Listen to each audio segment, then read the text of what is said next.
Each spring, as the weather got warmer, my mom began her annual spring cleaning. Now, our house was always clean. My mom was a bit of a neurotic, but when we could finally open the windows, when she could air out several months of cold, stagnant air, when she could begin that process of transforming the house again, you could sense the changes. You could sense her joy, really. These were the days where storm windows, big heavy glass windows on the outside, came down off the house, and screens went up to allow that airflow. It's a gorgeous, gorgeous time. And it happened mostly while we were at school. We'd come home and every window would be open on that first warm day. And it was truly, truly lovely. But there were other days that were less lovely. We had to help sometimes, and God forbid we help our mother. But there would be Saturdays where we'd have to clean the attic every spring, and we'd have to clean the basement every spring, pulling out boxes from nooks and crannies and cleaning and getting rid of things and throwing things out and deciding what stayed. Those were great days in certain regard because they were the only days of the year we had pizza. And we'd get one large pizza and split it between the 9 of us. It was hardly a treat, as I look at it now, but it was also the only day of the year we were allowed soda because my mom thought drinking milk with pizza was disgusting. So we, in fact, had to drink soda. Not a whole can, just a half glass. But on those days, it was a time where we would often begin in some degree of anger because we were giving up a Saturday to do this. My brother Brian would take off regularly, early in the morning, long before anyone got up, and be gone all day. And I would sit there frosted that he was going to get the pizza too. And one day my mom looked at me and said, "Can we all just face it? It's a lot easier without him." But as the day went on, as we got into the work, it became joyful. We were achieving something. We were working together. We were having conversations. And as a family, we knit together a little bit more. The season of Lent is our spring cleaning. It happens every year. Lent means spring. It's our opportunity to unclutter the house, to open doors of closets we've not looked in for a while, to let go of old hurts, old wounds, to admit to failings, and to allow that cleansing, purifying light of Christ to heal us of those faults and wounds and hurts, and transform us ever more fully into the joy of being one of his disciples, being a true child of God. Even Christians who are well on their journey of faith can resist this house cleaning.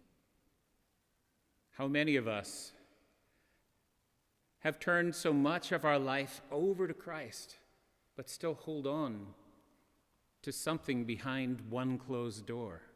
What is it? Something that we say to God, "Yes, Lord, it's all yours, but not this." Sometimes it's a deep desire that we know is not healthy. It's a little vice, or perhaps a big one. Sometimes it's a hurt that we have nurtured so deeply and so completely, allowed it to grow, that it's become a part of us. And it would be hard to understand ourselves without that hurt, without operating out of it.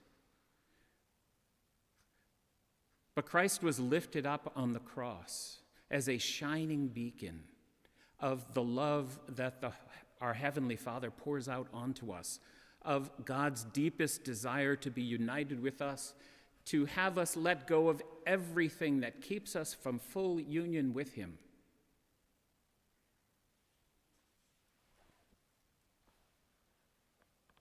The temple was destroyed, we hear in the Chronicles, not simply as punishment. The people were sent away into exile for 70 years, not simply to beat them up. We read in Chronicles that these things happened to the people of Israel so that they could understand how much God loved them, what they were giving up, what they were losing in ignoring Him and turning their back to Him. And these happened like a parent punishes a child, not to be cruel, but because of love, so that the child, the church, can recognize where we have strayed, where we have erred, where we fall short, where we are closed in on ourselves, where we choose to ignore that cleansing light. And then be transformed by it. The promise to Israel was that they would be reunited to Jerusalem. They would move beyond their suffering and their hardship,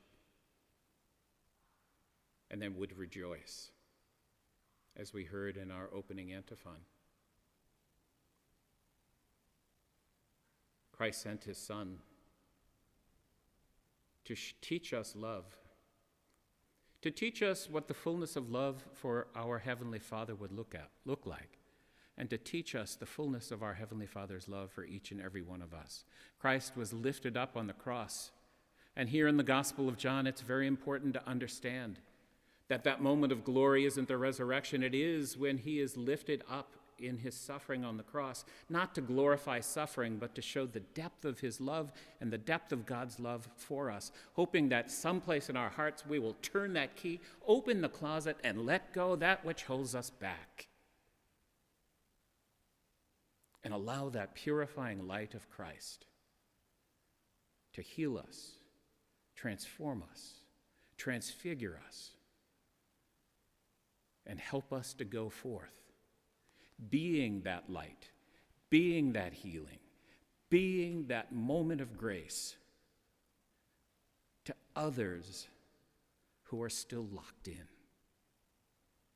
We exist as a church not simply to put on liturgies and to celebrate ourselves, not simply to enjoy a moment, an hour each week where we get energized and recharged. We exist as church to be the pulsating, living presence of Christ, to be the healing, transformative light which He brought into the world.